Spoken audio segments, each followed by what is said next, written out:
Handover কৰিম আমাৰ bureau of economic offence বুলি অসম চৰকাৰত এটা এজেন্সি আছিল যোৱা 4-5 বছৰ তেওঁলোকে বছৰত 2টা বা 3টা কেছে কৰে আৰু জিএসটি অহাৰ পিছত ট্যাক্স ইভেশনৰ কেছবিলাকো তেওঁলোকৰ হাতত নোহোৱা হৈ গ'ল সেইকাৰণে আমি বিআইও আৰু ভিজিলেন্স এন্টি কৰাপচনক সামিল কৰাৰ সিদ্ধান্ত লৈছো যাতে বেছি পুলিশ অফিচাৰ পালে ভিজিলেন্স আৰু এন্টি কৰাপচনে তেওঁলোকৰ এন্টি কৰাপচন ড্ৰাইভটো আৰু বেছি ষ্ট্ৰং কৰিব পাৰে আমাৰ যোৱাকালি কেবিনেটত আমি নলবাৰী জিলাত এটা ঘোষণা কৰিছিলো যে তাত যেটো দীৰ্ঘকালীন অবিবি এটা সমস্যা আছিল কিছুমান শিক্ষকে অবিবি চাকৰি পালে নাপালে চাকৰি বাদ পৰিলে আমি নলবাৰীত ঘোষণা কৰিছিলো যে এওঁলোকক চাকৰিটো দিব নোৱাৰি কিন্তু মুখ্যমন্ত্ৰীৰ আত্মনিৰ্ভৰ অসম আঁচনি যদি আবেদন কৰে তেওঁলোকক আমি 2 লাখ টকা কৰি এটা এককালীন অনুদান দিম 347 গৰাকী অবিবিৰ আবেদন আমাৰ লগত আছিল ৰাজ্য চৰকাৰে এখেতসকলক 2 লাখ টকা কৈ দিব সিদ্ধান্ত লৈছে যাতে বিষয়টোৰ এটা নিষ্পত্তি হ'ব পাৰে ফাইনেল যেটো নিষ্পত্তি বুলি কয় আমাৰ যোৱাকালি কেবিনেটে টাৰ্গেটেড সাবসিডি ইলেক্ট্ৰিসিটি বোৰ্ডক মই যেটো কৈছিলো যে 1 টকা আমি দাম কমাম কালি আমি ইলেক্ট্ৰিসিটি আসাম পাৱাৰ ডেভেলপমেন্ট কৰ্পোৰেচনক 300 কোটি টকা এজে টাৰ্গেটেড সাবসিডি আৰু 200 কোটি টকা এজে নৰ্মেল সাবসিডি আমি 500 কোটি টকা কেবিনেটে দিব সিদ্ধান্ত লৈছো যাতে এপ্ৰিল মাহত যে 1 টকা বিদ্যুতৰ নিৰিখ কমিছে তাৰ ফলত বিদ্যুৎ পৰিষদে যাতে লোকসানৰ সন্মুখীন হ'বলগীয়া নহয় অৰ্থাৎ ৰাইজক যেটো বিদ্যুতৰ দাম এপিডিসিএলে কমাই দিছে তাৰ ফলত যাতে তেওঁলোকৰ বহুত বেছি লোকসান হ'ব নালাগে সেইকাৰণে কেবিনেটে যোৱাকালি 500 কোটি টকাৰ সাবসিডি এমাউন্ট এটা ইলেক্ট্ৰিসিটি বোৰ্ডৰ বাবে মঞ্জুৰ কৰিছে আৰু আমি আগতে কোৱাৰ দৰে নৱেম্বৰ মাহত আমি ইলেক্ট্ৰিসিটি যেটো টেৰিফ তাক আমি আৰু এবাৰ ৰিভিউ কৰি জনসাধাৰণক সকাহ দিয়াৰ ব্যৱস্থা থাকিলে আমি আৰু অধিক সকাহ দিবৰ বাবে চেষ্টা কৰিম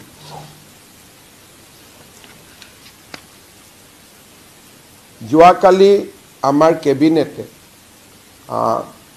ৰাজ্য চৰকাৰৰ ফালৰ পৰা আমি ইতিমধ্যে বাজেটত ঘোষণা কৰিছিলো যে মসুৰ দালি চেনি আৰু নিমখ আমি অক্টোবৰ মাহৰ পৰা ৰাজ্যৰ 72 লাখ পৰিয়ালক সুলভ মূল্যত দিয়া আমি আৰম্ভ কৰিম মসুৰ দালিত প্ৰায় 30 টকা সুলভ মূল্যত পাব চেনিও ঠিক সেই ধৰণে 20-30 টকা সুলভ মূল্যত পাব সেই সময়ত দামটো লৈ পেলাই আমি গম পাম আৰু নিমখও প্ৰায় 10 টকা কম মূল্যত পাব এই আঁচনিখন ৰাজ্য চৰকাৰে অনুমোদন জনায় আৰু এই আঁচনিখন প্ৰণয়ন কৰাৰ বাবে ৰাজ্য চৰকাৰে নিজৰ বাজেটৰ পৰা প্ৰতি মাহত প্ৰায় 60 কোটি টকা আমি ব্যয় কৰিব লাগিব বাকি টকাটো কনজিউমাৰে দিব কিন্তু সাবসিডি এমাউন্টটো ৰাজ্য চৰকাৰে নিজৰ পুঁজিৰ পৰা দিব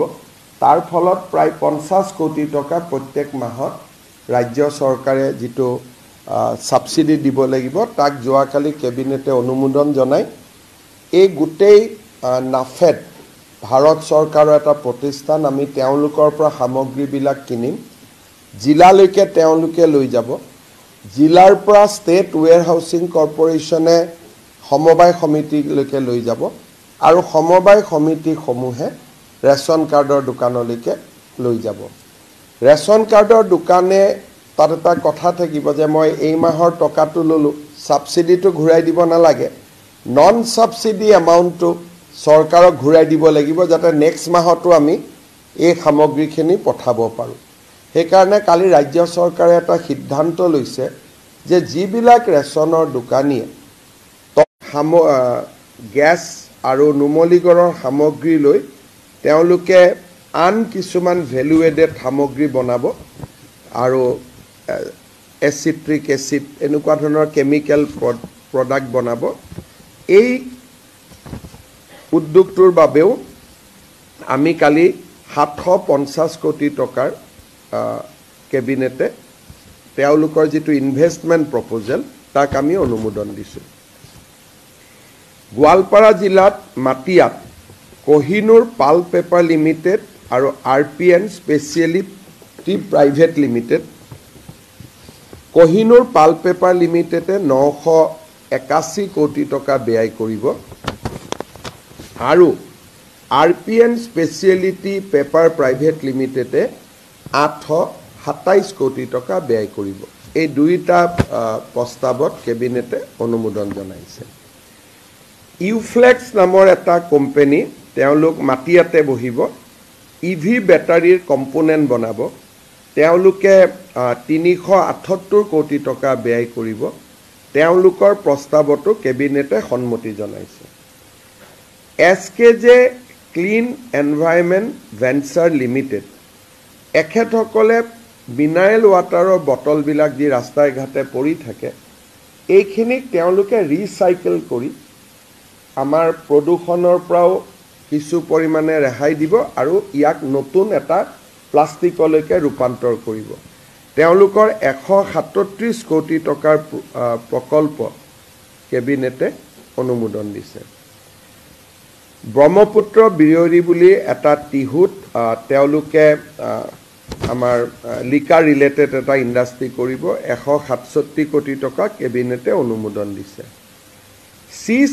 বায়োটেক বুলি মাটিয়াত আৰু এটা কোম্পানী বহিব যোনে ইথানেল বনাব 157 কোটি টকা কেবিনেটে অনুমোদন দিছে নগাঁৱৰ ধৰমতুলত মেগাশ্ৰী সিমেন্ট এটা সিমেন্ট ফ্যাক্টৰী বনাব তেখেতসকলে 900 কোটি টকা ব্যয় কৰিব মেঘাটপ সিমেন্টস এওঁলোকে কাছাৰ জিলাৰ চন্দ্ৰপুৰত এটা ইণ্ডাষ্ট্ৰি সেটআপ কৰিব 860 কোটি টকাৰ বিনিয়োগ প্ৰস্তাৱত কেবিনেটে অনুমোদন দিছে মেক্স সিমেন্টস তেওঁলোকে 521 কোটি টকাৰে ধৰমতুলত এটা উদ্যোগ বহাব তাকো কেবিনেটে অনুমোদন দিছে অমৃত সিমেন্টস ৰঙিয়াত এখেতসকলে 617 কোটি টকাৰে এটা ইণ্ডাষ্ট্ৰি বহাব সিমেন্টৰ তাকো কেবিনেটে অনুমোদন দিছে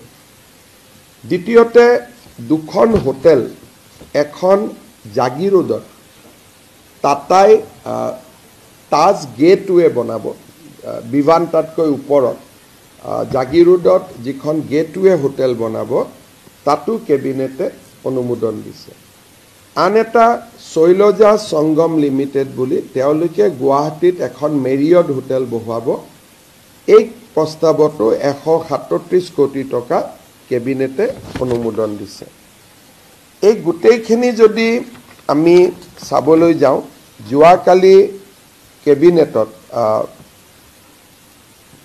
7,730 কোটি টকাৰ বিনিয়োগত কেবিনেটে অনুমোদন দিয়ে আৰু ইয়াৰে 1500 কোটি টকা বিদেশী বিনিয়োগ হ'ব যেটো মেথাছন হাইড্ৰোজেন ইণ্ডিয়া প্ৰাইভেট লিমিটেড এইটো বিদেশী বিনিয়োগ হ'ব 7,730 কোটি টকা ইয়াত যোৱাকালি কেবিনেটে অনুমোদন দিয়ে এই গোটেইখিনি এডভান্টেজ অসমত আমাৰ লগত এমঅইউ কৰা এতিয়া গোটেই প্ৰস্তাৱটো যেটো সেইখনটো এখন নেশ্যনেল এমঅইউ আছিল এতিয়া ইয়াক এই প্ৰস্তাৱখিনি চূড়ান্ত পৰ্যায়লৈকে আহি গল আৰু এই গোটেইকেইটা উদ্যোগ অসমত স্থাপন হলে 16,446 নতুন কৰ্ম সংস্থাপন পাবলৈ সক্ষম হ'ব ডাইৰেক্ট ইনডাইৰেক্টলি টু বেলেগ অৰ্থাৎ এডভান্টেজ অসমৰ পিছত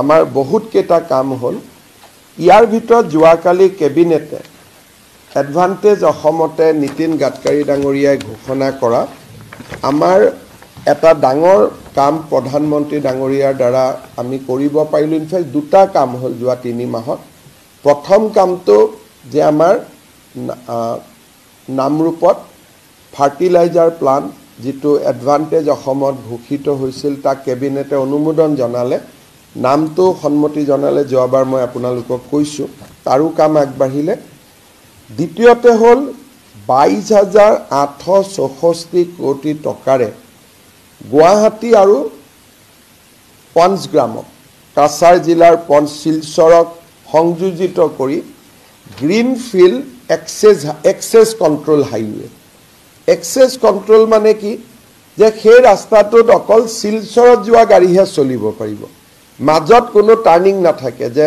যেনেকৈ আমি ডিব্ৰুগড়লৈকে গ'লে মাজত ৰহাটো যাব পাৰো মৰিগাঁওলৈকেও যাব পাৰো নগাঁওলৈকেও আমি যাব পাৰো হোজাইলৈকেও যাব পাৰো আগলৈকে গৈ যোৰহাটৰ টাউনতো যাব পাৰো বা হাইৱে দি যাব পাৰো শিৱসাগৰ যাব পাৰো ডিমোত যাব পাৰো এক্সেছ কন্ট্ৰোল হাইৱেত কতো টাৰ্নিং নাথাকে ই পইণ্ট টু পইণ্ট গুৱাহাটীৰ পৰা বৰাপানী সেইখিনি এক্সেছ কন্ট্ৰোল নহয় কাৰণ বৰাপানীলৈকে শিলঙতো মানুহ যাব গুৱাহাটীটো বৰাপানীও 6 লেন হ'ব হেতু এটা বেলেগ প্ৰজেক্ট দি হ'ব কিন্তু হেতু এক্সেছ কন্ট্ৰোল নহয় কাৰণ হি এক্সেছ তাক দিব লাগিব শিলং যাব কোনোবাই জুৱাই যাব up to Borapani it will not be access control কিন্তু বৰাপানীৰ পৰা কাছাৰলৈকে it will be access control তাৰমানে অকল বৰাকৰ শিলচৰৰ পঞ্চগ্ৰামত নামিব খোজা গাড়ী বিলাকহে তাত যাব পাৰিব হোটেল টোটাল ৰাস্তাত থাকিব কিন্তু টাৰ্নিং নাথাকে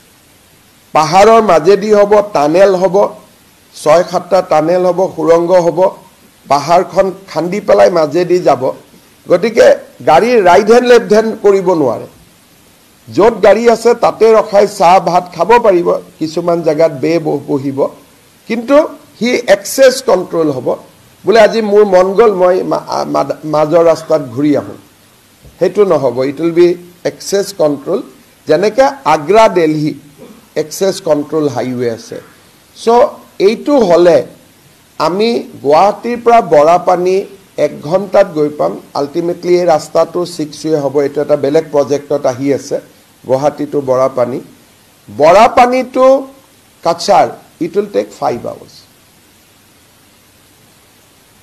আৰু যোনে চাহ ভাত নাখায় বহুত ৰখি নাথাকে কনষ্টেন্ট যাব খোজে এইটো 4.5 hours আহে সো ই যেটো অনুমোদন আছিলে যেতিয়া মই প্ৰথম কৈছিলো বহুতে মোক হাঁহিছিল যে এবিলাক কি কৈ থাকে কংগ্ৰেছে কয় যে সপোনত যি দেখে তাকে কয় সো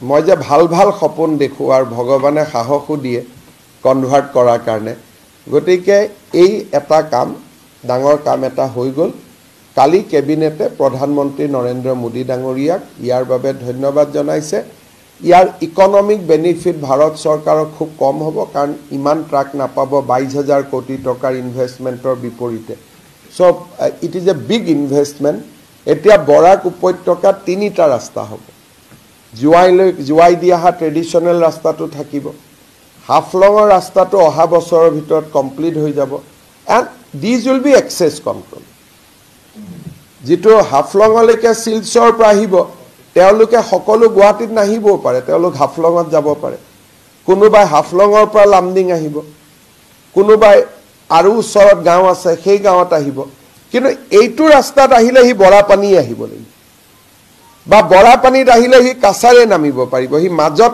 ঘূৰিব নোৱাৰে কিন্তু জুৱাই দি আহিলে জুৱাইটো ৰখিব পাৰে শিলঙতো যাব পাৰে বোলে দুদিন শিলঙত থাকি যাও সেইকাৰণে সেইকেইটা ৰাস্তাৰ এটা বেলেগ ভ্যালুজ থাকিব কিন্তু এইটো ৰাস্তা পইণ্ট টু পইণ্ট নেক্সট আমি চেষ্টা কৰিছো যে শ্ৰীৰামপুৰৰ পৰা গুৱাহাটী পইণ্ট টু পইণ্ট আন এটা গুৱাহাটীৰ পৰা যোৰহাট পইণ্ট টু পইণ্ট আৰু যোৰহাটৰ পৰা ডিব্ৰুগড় পইণ্ট টু পইণ্ট এই বছৰত নহয় কিন্তু নেক্সট 5 ইয়াৰ্ছত এই কামটোত আমি যোৱা 4 বছৰৰ পৰা লাগি আছিলো আৰু মই ভাবো যে কেতিয়াবালৈ আমি অসমত বাকিও পইণ্ট টু পইণ্ট এক্সেছ কৰিব পাৰিম আৰু পইণ্ট টু পইণ্ট এক্সেছ বিলাক যে এক্সিস্টিং হাইৱেটো হ'ব পাৰে এক্সিস্টিং হাইৱেৰ মাজত যদি আপুনি দুটা লেন বনাই দিলে আৰু দুইফালে ওয়াল বনাই দিলে গাড়ী কতো ঘূৰিব নোৱাৰে খালি য'ত নেকি খোৱা বোৱা কৰিব লাগে সেইখিনি জায়গাতে অকনমান এক্সেছ দিলে সো এক্সিস্টিং হাইৱেটো পইণ্ট টু পইণ্ট হ'ব পাৰে এইটো নহয় যে তাৰ কাৰণে গ্ৰীনফিল্ড হাইৱে লাগে ভাৰত চৰকাৰে মোক গাডকাৰী ডাঙৰীয়াই কথা দিছে যে এতিয়া ইমিডিয়েটলি বাকি 3টা এক্সেছ কন্ট্ৰোল হাইৱেৰ ওপৰতো তেওঁলোকে লাহে লাহে চিন্তা চৰ্চা আৰম্ভ কৰিব but it will take time যোৱাকালি কেবিনেটত এক বহুত কেইটা গুৰুত্বপূৰ্ণ বিনিয়োগটো যেটো আমি আশা কৰিছিলোঁ বহুতে ভাবিছিলে যে এইবোৰ এনেই কৈছে কিন্তু all are becoming reality finally আমি কেবিনেটত কালি Assam thermal energy generation policy তাৰ নামটো একজেক্টলি হ'ব Assam Thermal Power Generation Product Promotion Policy 2025 ইয়াক আমি অনুমোদন দিছো 2030 চনলৈ অসমক আজিৰ তুলনাত 3000 মেগাৱাট বেছি পাৱাৰ লাগিব আৰু 2032 চনলৈ আমাক 5000 মেগাৱাট পাৱাৰ লাগিব আৰু এভৰি 2 বছৰত 1000 মেগাৱাট পাৱাৰ ডিমান্ড অসমত বাঢ়ি গৈ থাকিব হেকাৰণে যোৱাকালি প্ৰথমবাৰ আমি এখন এগ্ৰেছিভ পলিচি থাৰ্মেল পলিচি আমি আৰম্ভ কৰিছো যে অসমত জুনে থাৰ্মেল প্ৰডাক্ট কোম্পানী লগাব খুজে আৰু এটা থাৰ্মেল কোম্পানীত investment will be around 20000 crores যদি 1800 মেগাৱাট কৰে আমাক লাগে অলমোস্ট 5000 মেগাৱাটস বাই 2032 এই পলিচিখনত আমি প্ৰথম কৈছো যে আমি মাটিটো বিনামূলীয়া কৈ দিম চৰকাৰে পাৱাৰ কিনিব কিন্তু টেন্ডাৰতহে কিনিব তেওঁলোকৰ পৰা ডাইৰেক্ট কিনিব বুলি কথা নাই যেটো গ্ৰিডত যদি তাতকৈ কম পাও তাতে কিনিম কিন্তু আমাৰ ডিমান্ডটো থাকিব আপ টু 5000 তোমালোকে যদি কমত দিয়া তোমালোকৰ পৰা আমি লব পাৰিম চৰকাৰে পানী দিব আৰু ৰাস্তা ঘাট বনাই দিব আৰু কোনোবাই যদি বিচাৰে যে জেনেকে আমি নামৰূপত 40% অসম চৰকাৰ ইনভেষ্ট কৰিছো কোনোবাই যদি বিচাৰে যে বেংকে অসমত লোন নিদিব ইমান ডাঙৰ ইন্ডাষ্ট্ৰি কৰিব অসমত ভাইবিলিটি নাই তেতিয়ালে তাত 27% শেয়াৰ প্ৰয়োজন হলে আমিও লম বুলি এই পলিচিখনৰ জৰিয়তে কোৱা হৈছে আমি কোকৰাঝাৰ জিলাৰ ৰূপসী আৰু ধুবুৰীৰ সাপৰ গোৱালপাৰা জিলাত এনেকে আমি প্ৰায় 6-7 জায়গা আমি মাটি মোটামুটি ঠিক কৰিছো এটা পাৱাৰ প্ল্যান্টত 3000 বিঘা মাটি লাগে আৰু 3000 বিঘাতকৈ কমত হলে নহয় লগত আমি আৰু এটা সুবিধা দিছো যে ইয়াতে থাৰ্মেল পাৱাৰ কৰিলে আমি অসমক প্ৰয়োজনীয় পাৱাৰখিনি দিয়াৰ পিছত তেওঁলোকে যদি বাংলাদেশ ভুটান নেপালতো দিব খুজে বা পশ্চিম বংগতো দিব খুজে মেঘালয়কো দিব খুজে ত্ৰিপুৰাকো দিব খুজে দিব পাৰিব আল্টিমেটলি থাৰ্মেল পাৱাৰ প্ৰডাকচনৰ এটা হাব হিচাপে নৰ্থ ইষ্ট আৰু ইষ্টাৰ্ণ ইণ্ডিয়াটো ঝাৰখণ্ড নহয় আপ টু শিলিগুৰি ইফালে নৰ্থ ইষ্ট ইণ্ডিয়া ইফালে ভুটান বাংলাদেশ সো আমি এটা ইয়াক থাৰ্মেল পাৱাৰ জেনাৰেশ্যনৰ এটা হাব হিচাপে নিৰ্মাণ কৰাৰ কাৰণে সিদ্ধান্ত লৈছো যোৱাকালি কেবিনেটে এই পলিচিখন অনুমোদন দিয়ে এখিনি আমাৰ যোৱাকালি কেবিনেটৰ সিদ্ধান্ত আছিল আপোনালোকে যদি কিবা খুদিব খুজে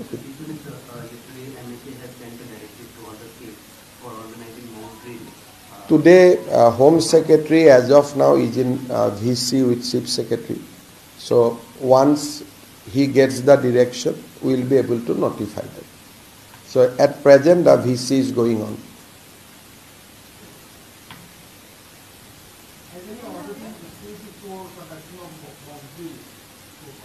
MHA has issued an order, but the SOP, how to organize, when to organize, at what time, as of now, when I am addressing you, parallelly Chief Secretary is in VC with Home Secretary.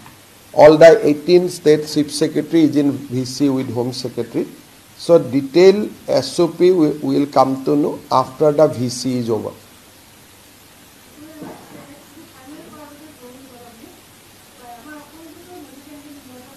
Nodi to nai Ahomot, etu hol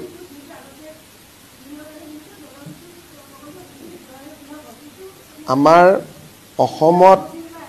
অসমত নদীৰ এটা সোৰ্সো নাই এইবিলা কিতাপ উপন্যাস গল্পত লিখে ব্ৰহ্মপুত্ৰ এখন flat river গতিকে ইয়াতে হাইড্ৰ পাৱাৰ জেনাৰেট নহয় এইবিলাক জলবিদ্যুৎ অমুক এইবিলাক এনে আগত সৰুতে আমি গল্প উপন্যাসত পঢ়া কথা কোনো সোৰ্স নাই ইয়াতে জলবিদ্যুৎ আহিবৰ কাৰণে পাহাৰৰ পৰা পানীটো নামি আহিব লাগিব আৰু তাক আপুনি ড্যাম বনাই জেনাৰেট কৰিব লাগিব এনেকুৱা ফেসিলিটি অৰুণাচলত আছে ভুটানত আছে অসমত কাৰ্বি লাংপি আৰু কপিলি আছিল দুইটাটো আমি বনাই শেষ কৰিলো আৰু কাৰ্বি লাংপি কপিলিয়ে বনাব পাৰে 200 মেগাৱাট আমাক লাগিব 2035 চনলৈকে আজি আমাৰ হাতত থকা power plus 5000 it is A game of 7 to 8000 megawatts power এটিকে এইবিলাক এনে আৰু যিবিলাকে গল্প উপন্যাস লিখে তেওঁলোকে আৰু কৈ থাকে ক্ষুদ্ৰ জলবিদ্যুৎ প্ৰকল্প কৰক কিন্তু এইবিলাক সাইন্টিফিক্যালি এইবিলাক নহয় গৈ অসমত মানে মই এটুকে কৈছো যে অসমত জলবিদ্যুৎ প্ৰকল্প কৰাৰ সুবিধাই নাই we don't have source after Kopili and Karbi Langpi সুবিধা থাকিলে ডেফিনেটলি কৰিব পাৰি কিন্তু সুবিধাই নাই আমাৰ সোর্সে নাই Sir, Assam police have arrested people who have made comments, pro-Pakistani comments. Can you give an update on that? I think till last night it was 40 so and on selected people NSA will also be clumped so we have arrested 40 people but government has already directed district magistrate that wherever required and there is no scope of rectification on their part in view of the sensitive situation prevailing in the country the district magistrate will be at liberty to impose National Security Act I think we will see 4-5 NSA also out of these people কয়লা লাগিব ঝাৰখণ্ড বা বেংগলৰ পৰা আনিব লাগিব আমাৰটো নাই আমাৰ মাৰ্ঘেৰিটাতো ইমান কয়লা উৎপাদনে নহয় তাত তেলেদি ডিজেলেদি আমাক থাৰ্মেল পাৱাৰ ভাৰত চৰকাৰে আমাক মাইন্স দিব বেংগল বা ঝাৰখণ্ডত আমি ভাৰত চৰকাৰৰ লগত কথা পাতি লৈছো আৰু তাৰ পৰা আমি ইয়াত আনি কৰিব লাগিব যেনেকৈ এনটিপিসি সালাকাটি আজি কৰি আছে এনটিপিসি সালাকাটিয়ে প্ৰথমতে মাৰ্ঘেৰিটাৰ পৰা কলেদি কৰিম বুলি ভাবিছিল মাৰ্ঘেৰিটাই কল দিব নোৱাৰে হেকাৰণে তেওঁলোকে ঝাৰখণ্ডৰ পৰা কয়লা আনে ট্ৰেনেদি আৰু ইয়াতে প্ৰডিউস কৰি পাৱাৰটো অসমক বা আন ৰাজ্যক দিয়ে সো এনটিপিসি সালাকাটিয়ে যেনেকে কৰি আছে আমি তেনেকে কৰিব লাগিব আমাৰ ভিতৰত কয়লা নাই 40 জনৰ ওপৰত নহয় তাৰ ভিতৰত 4-5 জন যি কেজন হেবিচুৱেল অফেন্ডাৰ সকলোকেতো এনএসএ দিব নোৱাৰে কিছুমানে ক্ষমাও খুজিছে আৰু নকৰো বুলিও কৈছে গতিকে সকলোকেতো সমান চকুৰে চাব নোৱাৰে এটা চকুৰালিকে এনএসএ টো লগাই দিলে এনএসএ খনৰে বদনাম হৈ না যাব জানে গতিকে ঠিক তেনেকে নহয় কথাটো সেই কাৰণে তা কালি তেওঁকে এৰেষ্ট কৰিব লগিয়া হৈছে এটা পুলিচৰে বদনাম হৈছে যে এনেকুৱা মানুহ এৰেষ্ট কৰিব লগিয়া হৈছে কথাটো কৈছো কিন্তু উপায় নাই আইনটো ভাঙে সেই কাৰণে সকলোকে এনএসএ দিয়া নহয় আপুনি কিছুমান মানুহে নিজৰ পাব্লিসিটিৰ কাৰণে কৰে কিছুমান মানুহে নিজক অলপমান লেফটিষ্ট টাইপ দেখুৱাবৰ কাৰণে কৰে গতিকে ক্যাটেগৰাইজেশন ক্ৰিমিনাল আৰু এক্টিভিষ্ট এনে পাসিং ৰিমাৰ্ক এনএসএ টো খুব টাফ এক্ট হয় আমি দিলেও নহব তাত এডভাইজাৰি কমিটি থাকে হাই কোৰ্টে পৰীক্ষা কৰে গতিকে যাৰ ওপৰত প্ৰযোজ্য আমি তাক দিম যেনেকে এটা পলিটিক্যাল ডিসিশন নহয় এসআইটি 10 মইতো প্ৰথমৰ পৰা কৈছো যে গৌৰৱ গগৈ 15 দিন পাকিস্তানলৈকে গৈছিল আমি পাসপোৰ্ট ভিসা গোটেইখিনি সংগ্ৰহৰ কাৰণে লেটাৰ ৰগেটৰি পঠোৱা হৈছে and they takes 3 months time এটা কোনোবাই খুদি আছে আজিয়ে কৈ নিদিও কিয় বাহিৰা দেশৰ পৰা পাসপোৰ্ট ভিসা আনাৰ এটা প্ৰক্ৰিয়া আছে কোৰ্টৰ অৰ্ডাৰ লাগে কিবা লাগে তাত আছে দ্বিতীয় কথা তেখেতৰ পৰিবাৰে 19 বাৰ ভাৰত আৰু পাকিস্তানৰ মাজত অহা যোৱা কৰিছে 2-3 বাৰ পাকিস্তান আৰ্মিৰো মানুহ তেওঁক একম্পেনি কৰিছে আমি এটি গৌৰৱ গগৈৰ পত্নী তাৰো মইতো কলে নহব আপোনালোকেতো খুদিব যে পেছেঞ্জাৰ লিষ্টখন ক'ত গতিকে সেইখিনিও সংগ্ৰহ কৰি থকা হৈছে আৰু আমাক এজেন্সিসকলে সহায় কৰিছে আমি পাই যাম সেকেন্ড তেওঁ আগত পাকিস্তানত চাকৰি কৰিছিল দিল্লীলৈকে আহিল দিল্লীত এটা এনজিঅ'ত চাকৰি কৰিলে কিন্তু দৰমহাটো পাকিস্তানে দি থাকিল এতিয়া দা জং বুলি এখন পেপাৰ আছে ইন পাকিস্তান কোনোবা এজন সাংবাদিকে দা জঙৰ চাকৰি এৰি টাইমছ অফ ইণ্ডিয়াত জইন কৰিলে সেই দৰমহাটো জঙে দি আছে so that is the third charge second MP এজনে নিজৰ লৰা ছোৱালীৰ পাসপোৰ্ট সাৰেন্ডাৰ কৰা ইণ্ডিয়ান পাসপোৰ্ট সাৰেন্ডাৰ কৰা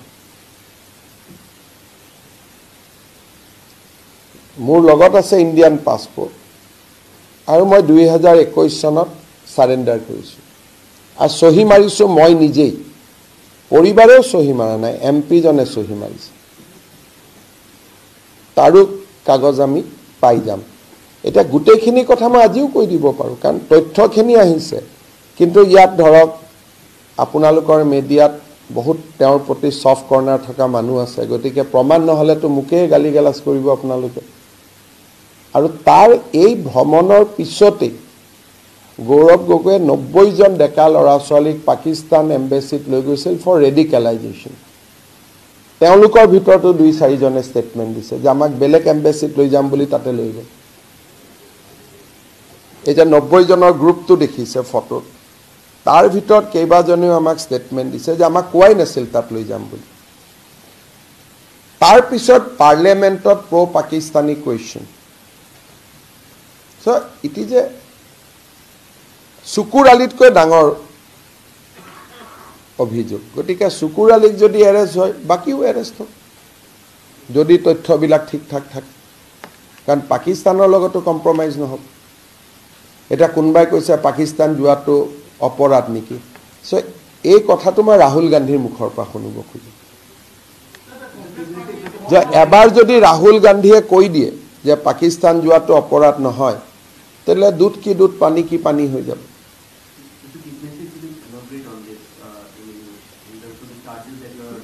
There is no charges. This is the conclusion of SIT. Now we are only waiting for certain official correspondence. Gaurav Gogoi in his personal capacity spent 15 days in Islamabad. Initial 7 days his wife was there. But then his wife came back to India. He continued to stay there. So we have exact evidences and we have registered that while you go, while you come, there is a registration in Atari. So we are in possession of all these things. So it is no longer a discussion. Second, now we are trying to ascertain that his wife was in India. So what he did in Pakistan, so that we have to ask him. We have to serve notice to him. Second, on his return, he took 90 boys and girls to the Pakistan embassy. Now, out of that, many has given statement that we were not told that we were going to Pakistan embassy. Subsequent to that, there are many questions which indirectly help Pakistan army. Now, you have to see that in context, his visits. He may have been taken to army headquarters also in Pakistan. But that he has to deny. That no, this is my hotel tickets. I have gone to Lahore, I have gone to Sindh, I have gone to see Indus Valley, whatever. So, he has to explain that where he spent that 13-14 days. So, we have to talk to him. And we are going to definitely talk to him once the copy of passport etc. come in. Immigration request has to be sent from Calcutta. From Calcutta it goes to Delhi. From Delhi to Atari. It's a long road. Our officer has gone. They have seen the register. But seeing the register is not enough. You have to give evidences. Nasile.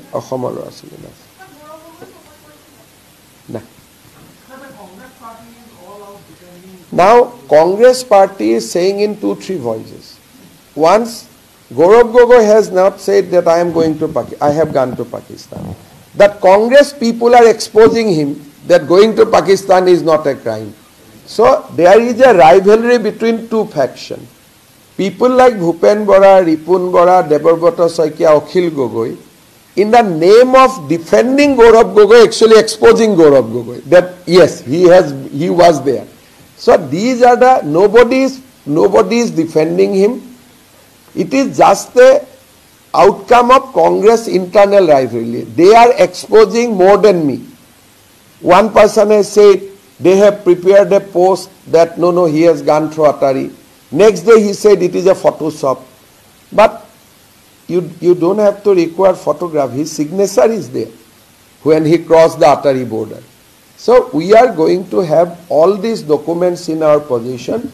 This is not a play in social media. We will be upfront. And let Rahul Gandhi clarify whether a Indian people visiting to Pakistan and when he happened to be son of a sitting chief minister, without informing even the Congress party, is a crime or not. That Ripun Bora, Bhupen Bora cannot clarify that. We want to know the position of the Congress party. So I am going to meet Mallikarjun Kharge also. I will seek an appointment from him. I will go and I will give him. If he says that no, going to Pakistan is not a crime, fine. Let people of India know that. But we want to hear that from Rahul Gandhi. We want to hear that from Kharge.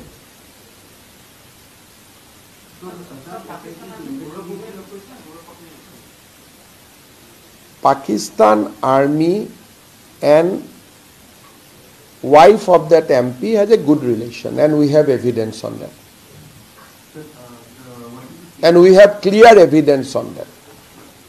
The SIT investigation is over. Is that ready to? You see, SIT job was to first authenticate the data. So investigation is over. But we need to have papers with us. And in India, nobody will give personal data like this. You have to follow a procedure. So you have to quietly wait for 10th September. That is the statutory period of getting the data. So there is a statutory period. After application, they will give after 3 months, 4 months, 45 days, 30 days. There are various statutory provisions are there. They will not give like that. They give notice to the MP that government of Assam is asking a copy of your passport. Do you have any objection? So that letter will go to the MP. MP will say, no, I have objection. Then hearing will be done. Then after that, officer will say, no, it is a national security concern. Police must have a copy. So there is a procedure. It is not like playing childish kind of play. So you have to give full data. Without data, nobody an authenticated, certified copy. And he must have visited many times also. But he has reported to Israel embassy in one of his visits that I have lost my passport. So had that passport would have been available, then story would have been more, it would have been something else. But we lost that critical evidence because these are very smart and brilliant people. He visited once Palestine, and during his journey to Palestine, he reported embassy in Israel that I have lost my passport. Now Sanmari police cannot inquire in Israel whether you have lost or not. And there we lost valuable data. And there is another chakkar, just for your information. What normally a senior Congress leader also does. If I go to America, from America if I go to a third country, then Indian government cannot give you data unless America shares your data. So if he has gone many times to UK, from UK he has gone to Islamabad again, that data will not get. Because you are traveling from third country. Like any Indian citizen, if you go and station in America, from America you make up and down to entire globe. And one fine morning you say that you have lost your passport. All evidence is gone. He visited once Nepal also. Normally, Nepal is a launching pad for visiting more serious countries. I do not want to name the country. You should get the hints. But now, Nepal will not give me that data. We have sent letters to Nepal also. But very difficult to get. He visited Nepal. 7 days in Nepal. What is there to see 7 days in Nepal? एक बार हमारा भगवान का दर्शन हो जाता है, दो दिन में नेपाल विजिट कंक्लूड हो जाता है for any Indian people. Unless you go to a third country from Nepal. And he is very innovative. He doesn't go through flight. He goes to Atari by road. Now, once you cross that Atari border, who was waiting in the other part of the Pakistan to receive you? So, it is a case of pure radicalization. Complete, it is a different level of case. You don't have any love for your country. You have deposited only him. All his family members are not citizen of India. Only he is a citizen of India. He can go, he can change his passport any point of time. That my wife is British, my children are of a various country. So give me passport. So he can go today, tomorrow morning, no issue. Conduct one sitting MP of parliament. Will you surrender your kids' passport? Once you are matured, it is a different thing. So today I am a matured guy, 20 years. I am studying in Germany. I got a job in Germany. After 10, 20 years, I am adopting citizen of Germany. That is what I am doing. But in this case, the kids is not doing. Children is not doing. His father is doing. Once children come to know that my grandfather was Tarun Gogoi, whether he will like it or not. So today that children is he is an innocent kid. 8 साल होगा, 7 साल होगा, doesn't understand anything. 20 साल, 19 साल में जब उनको पता चलेगा कि my grandfather was chief minister of Assam and my passport was surrendered by my father without talking to me. So you can imagine what feelings he will have.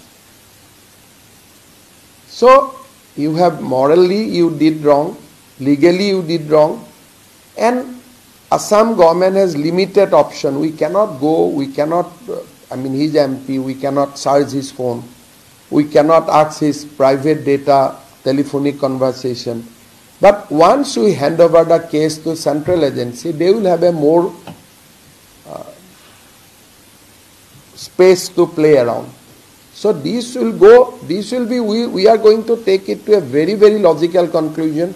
I said that he has denied. Many national media I said, Himanta Biswa Sarma has said, but he denied. Give me a small example where he denied. So some media is more than willing to support him, what he is not doing. He has never denied my allegation. Till then on record. Only media put that word. He denied it. So I am going to ask that media also. Give me the denial statement. Because that is also evidence. So we are noting those. Those media who are on their own putting the word that he has denied. So we are going to ask that documents also from them. That give us the documents where he has denied. So far, I said, I have seen, when you ask this question, he will talk about Pahalgam. When you ask this question, he said that, वो मेरा बेटा के लिए best है, मैं पूरा आसाम का बेटा के लिए बेस्ट हूँ. अरे भाई, 15 years राज किया, क्या आसाम का बेटा के लिए किया? 15 years is not a big time and you become, without being elected, you have enjoyed the power. तब आसाम का बेटा के लिए आप क्या किए थे? So these are tough questions we are going to ask. At some point of time, yes, because this is involved questioning, difficult question in parliament, where Assam government doesn't have jurisdiction, speaker will have jurisdiction. So this case, whatever I am saying, it is just beginning of the story. There will be many more if somebody dig it, but I have limited power. I cannot dig it beyond a point. So once I will have a documents on 10 September, I will go, I will meet Prime Minister, I will hand over the documents to his office, I will meet Kharge, I will hand over the documents to Mr. Kharge, and we will do that, and then I will come to press conference and I will give the documents to all of you. So we are going to do it very transparently. So why 10 September? Because of statutory time limit. We cannot get documents before that. देखने देते हैं कि देख लो, हमारा officer जाके देख के भी आए, मोबाइल से फोटो भी लेके आए हैं, बट कॉपी आपको चाहिए ना, नहीं तो आप लोग तो you have so many his supporter, आप लोग का बीच में उनका कितना सपोर्टर्स है, वो तो मानेगा नहीं. आज से सपोर्टर नहीं है, जब कुछ भी नहीं था तब से सपोर्टर है. सब तो तब तो we have to demolish even his supporters also ना.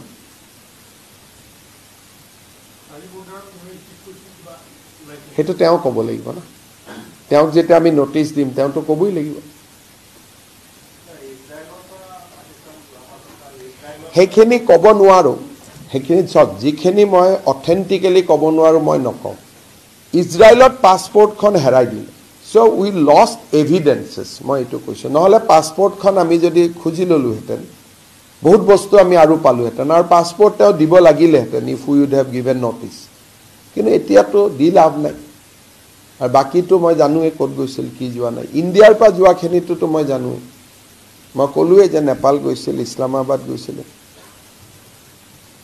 গতিকে যিখিনি জানোতো মই ক'লোঁ, কিন্তু সেইখন নেহেৰালে ভাল আছিল. এতিয়া কি ক'ব, কেতিয়াবা মানুহটোতো ট্ৰেইনিংবিলাকতো ওপৰ লেভেলত হয় নহয়.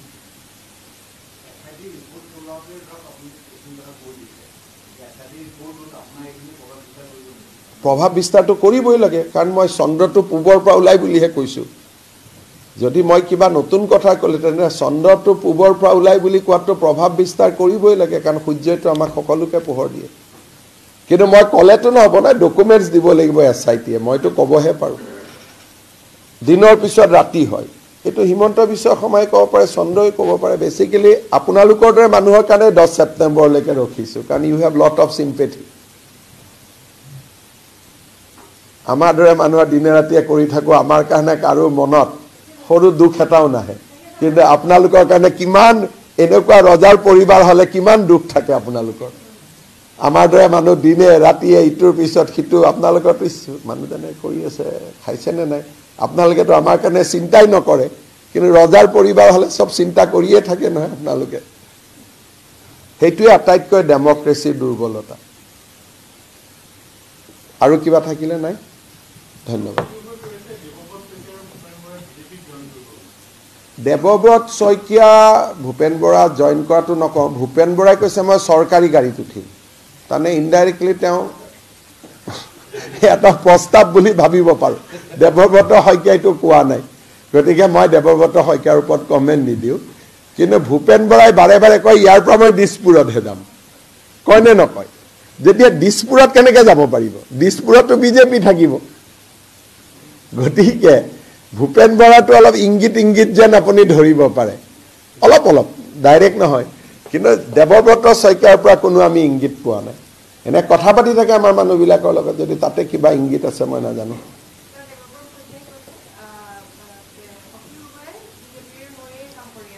চক অখিল গগৈয়ে, মানে অখিল গগৈ আৰু মই দুটা একেলগে বিজেপিত থাকিব নোৱাৰোঁ, তেতিয়া মোৰ ঘৰত ডাইভৰ্চ হৈ যাব. সেইকাৰণে অখিল গগৈ বিজেপিত আহিলে মই ৰাইজৰ দলত যাব লাগিব. সেইকাৰণে মই ভাবোঁ যে অখিল গগৈটো বিতৰ্ক কৰি লাভ নাই, কাৰণ তেওঁ যিটো পৰ্যায়ত মোৰ বিপক্ষে, মানে মোৰ লগত পাৰ্চনেল কৰিছে, গতিকে বিজেপিয়েতো তেওঁক ল'ব পাৰিব, মইতো আপত্তি কৰিব নোৱাৰোঁ. কিন্তু তেওঁক বিজেপিয়ে ল'লে ঘৰত মই ডাইভৰ্চ কৰিব লাগিব. সেইকাৰণে এইটো লৈ পেলাই বহুত বেছি জল্পনা কল্পনা কৰি লাভ নাই. এইটো বহুত মানে মই থাকালৈকে নহয়, মই নাথাকাৰ পিছত কোনোবাই ল'ব পাৰে তেওঁক, সেইটো লৈ মই নকওঁ. আৰু কি থাকিল? কি বিতৰ্ক?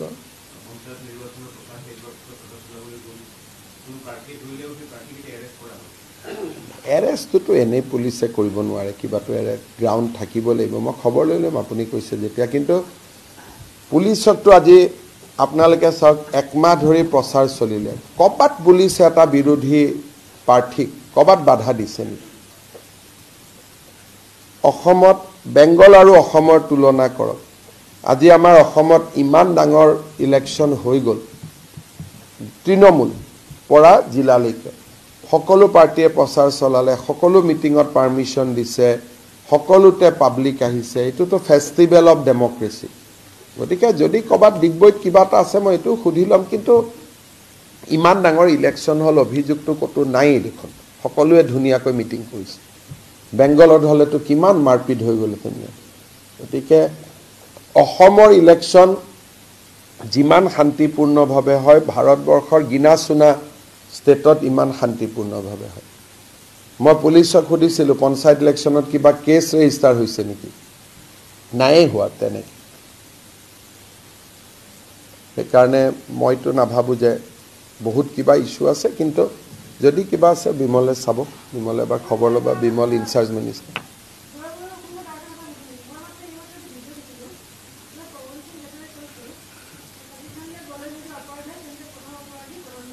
প্ৰধানমন্ত্ৰী অফিচিয়েল কেপাচিটিত যায়, তেওঁলোকে গোটেই কনফিউজনবোৰ এইবোৰ কৰি থাকে। নৰেন্দ্ৰ মোদী গ'লে ভুল, ভাৰতৰ প্ৰধানমন্ত্ৰী যায়। আজি ময়ো যাব পাৰোঁ যদি কালি ভাৰত চৰকাৰে মোক ডেলিগেশ্যন এটাত মেম্বাৰ কৰে। ঘাটোৱাৰ এই যে পৱন ঘাটোৱাৰতে এইবোৰ কৈ আছে, তেওঁ গৌৰৱক বেয়া পায় নহয়, গতিকে তেওঁ এক্সপ'জ কৰি আছে। পাকিস্তানত গ'লে অপৰাধ হয় নে নহয়, এই কথাটো কৈ পেলাই ইনডাইৰেক্টলি কি কৰি আছে যে তাৰমানে মুখ্যমন্ত্ৰীয়ে কোৱা কথাটো সঁচা, এইটোৱে কৈ থকা নাই জানো? ইনডাইৰেক্টলি কি কৈ আছে? ভূপেন বৰা, দেৱব্ৰত শইকীয়া, অখিল বৰা, অখিল গগৈ, পৱন সিং ঘাটোৱাৰ, মই যিমান পলিটিকেলি এক্সপ'জ কৰিছোঁ, এওঁলোকে মোকটোকে ছাপৰ্ট কৰি আৰু 360 কৰি দিছে। অফিচিয়েলি নৰেন্দ্ৰ মোদীও যাব, বাজপেয়ীও যাব, মুছাৰফো আহিব।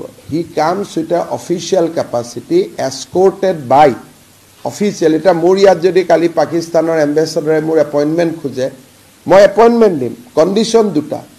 ইয়াতে মিনিষ্ট্ৰী অফ এক্সটাৰ্নেল এফেয়াৰ্ছৰ এজন মানুহ বহি থাকিব লাগিব, আৰু মোৰ লগত চিফ ছেক্ৰেটাৰী বহি থাকিব লাগিব, আৰু আমি যি কথা পাতিম তাৰ এখন ৰেকৰ্ডেড মাইনোটছ বনিব। মইতো সেইটোকে সুধি আছোঁ যে আপুনি কিবা অফিচিয়েলি গৈছিল নেকি? পাকিস্তানত যোৱাটো ভুল হ'ব নোৱাৰে। ইফ ইউ হেভ গান ইন এ অফিচিয়েল কেপাচিটি। এটা নৰেন্দ্ৰ মোদী ক'ত ক'ত গৈছিল এইটোতো চবেই জানা কথা। মনমোহন সিং ক'ত ক'ত গৈছিলে প্ৰত্যেক মিনিটটো আমি জানো। এই 15 দিনৰ মিনিটটো ঘাটোৱাৰ ডাঙৰীয়াই জানে নেকি ক'ত ক'ত গৈছিল? গতিকে যি কথা প্ৰটেক্ট কৰিলে উল্টাই তেওঁৰে বিপদ হয়, যাক প্ৰটেক্ট কৰিব খুজিছে তেওঁৱে এক্সপ'জ হয়। এইবাৰতো পঞ্চায়ত ইলেকশ্যনত মানুহে তেনেকৈহে গম পালে, যেতিয়া অখিল গগৈয়ে পাকিস্তান যোৱাটো অপৰাধ নহয়, তাৰমানে ই বেটা গৈছিলে। আপোনালোকেও তাক ভাল পাবগৈ, যিমান ধুলাই কৰিব পাৰে কৰি আছে, গতিকে ময়ো বেয়া পোৱা নাই। কেতিয়াবা ভাল পাব গ'লেও, কেতিয়াবা ডায়েবেটিছ পেচেণ্ট এটাক মৰমতে মিঠাই খুৱাই দিলেও গণ্ডগোল হৈ নাযায় জানো? খুওৱাজনে ভাবে যে মইতো মিঠাই খুৱাই আছোঁ, মৰমতে খুৱাইছোঁ, কিন্তু বডিয়েতো নামানে এইটো মৰমত খুৱাইছনে নে কষ্টত খুৱাইছ। চুগাৰ ই চুগাৰ। বহুত ঘৰত আজিকালি গেষ্ট আহে নহয়, তেলত ভজা পোলাও মাংস বৰ মৰমতে খুৱায়। হ'লটো মৰম, কিন্তু তাৰ বডিটোত কিমান এফেক্ট কৰি দিছে এইটোতো খুওৱাজনে গম নাপায়। ঘাটোৱাৰে বহুত দিনৰ পৰাই এইবিলাকক এইসকলক বেয়া পায়। আমি বহুত দিন আছিলোতো লগত, গতিকে বেয়া পোৱা মানুহখিনিয়ে ধুলাই মাৰি আছে। গতিকে মই একো ক'বলগীয়া হোৱাই নাই।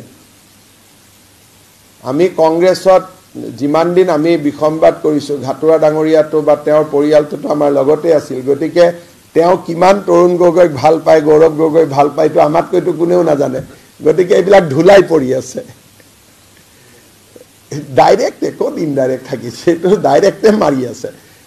যোৱা অসুবিধা নহয়, আকৌ লগাইছে প্ৰাইম মিনিষ্টাৰ লগত। এই প্ৰধানমন্ত্ৰী যাব, তেওঁৰ লগত প্ৰগ্ৰেম থাকিব, 20 জন 25 জন মানুহ থাকিব, কি কথা টিভিয়ে চাব। ইমানখিনিতো গৌৰৱ গগৈ যদি ইণ্ডিয়ান MP ডেলিগেশ্যনত গ'লেহেঁতেনতো আমিতো নকওঁ তেওঁ ভূটানত গৈছিল ৰাষ্ট্ৰপতিৰ লগত, সেইটো মই সুধিছোঁ নেকি? হি একম্পেনিড প্ৰণৱ মুখাৰ্জী টু ভূটান চাওক তেওঁৰ বিষয়ে মই কিমান জানো ক'ত ক'ত গৈছে কি so he accompanied Pranab Mukherjee to Bhutan in Indian Air Force flight হেতুটো মই ইয়াত কোৱা নাই কাৰণ তেওঁ ৰাষ্ট্ৰপতিৰ লগত গৈছে অফিচিয়েল ডেলিগেশ্যনত গৈছে অফিচিয়েল ডেলিগেশ্যনত যোৱাটো ভুল নহয় কালি যদি প্ৰধানমন্ত্ৰীয়ে কয় যে পাকিস্তানৰ লগত আমি এটা যুদ্ধ জিকিলো যুদ্ধ যিখন আত্মসমৰ্পণৰ চুক্তি হ'ব সেইখন ফাইনেল কৰিবৰ কাৰণে আমাৰ অসমৰ চিফ সেক্ৰেটাৰী ইছলামাবাদ যাব লাগে তো না যাব নেকি it is in discharge of his official duty আমি কৈছো এনেই যোৱাটোহে সুধি আছো আমি অফিচিয়েল ডিউটিত যোৱাটো সম্পূৰ্ণ বেলেগ কথা না হ'ব বহুতখিনি কৈয়ে দিলো আপোনাক ঠিক আছে